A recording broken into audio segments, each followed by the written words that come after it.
আজ আপনাদের সঙ্গে খুব মজার একটা রেসিপি শেয়ার করব, মানে আমার খুব পছন্দের একটা রেসিপি। সেটা হলো চিংড়ি মাছ দিয়ে মিষ্টি কুমড়া। এটা আমার খুবই পছন্দের একটি খাবার।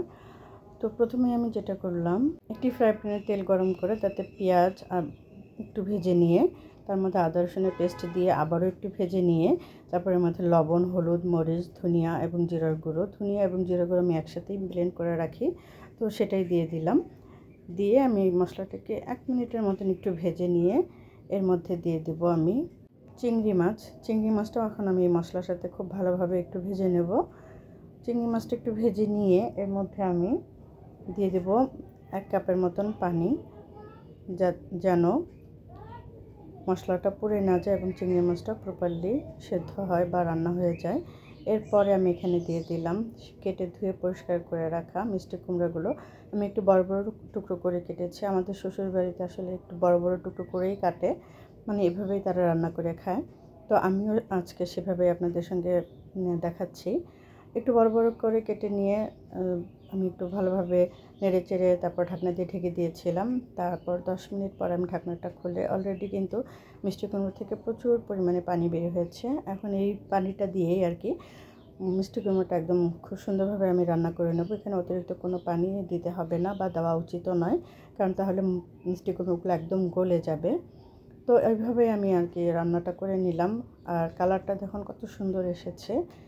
মিষ্টি কুমড়া আসলে রান্না করলে কালারটা এমনিতে খুব সুন্দর আসে। আমি দিয়ে দিলাম কাঁচামরিচ, দিয়ে আবারও ঢাকনা দিয়ে ঢেকে 5 মিনিট পর ঢাকনা খুলে আবারও খুব ভালোভাবে নেড়েচেড়ে দিলাম। আর অবশ্যই একটু চিনি দিয়ে দিতে হবে। আমি এখানে 1 চামচের মতন চিনি দিয়ে দিয়েছি। মিষ্টি কুমড়া রান্নায় যদি একটু চিনি দেওয়া যায় তাহলে এর টেস্ট বহুগুণ বেড়ে যায়। এটা খেতে ভীষণই টেস্টি হয়ে থাকে। অবশ্যই বাসায় একবার ট্রাই করে দেখবেন।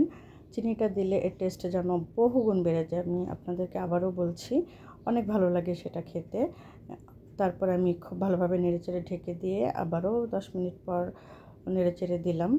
আমার পানিটা কিন্তু অলমোস্ট শুকিয়ে আসছে, আর মিষ্টি কুমড়োগুলো বেশ ভালো সেদ্ধ হচ্ছে। আর যেহেতু এটা একদমই কচি মিষ্টি কুমড়া ছিল, তাই সেদ্ধ হতে খুব একটা বেশি সময় লাগবে না। ইনফ্যাক্ট মিষ্টি কুমড়া রান্না হতে খুব বেশি একটা সময় লাগেও না। তো এভাবেই আমি মিষ্টি কুমড়োটা রান্না করে নিলাম।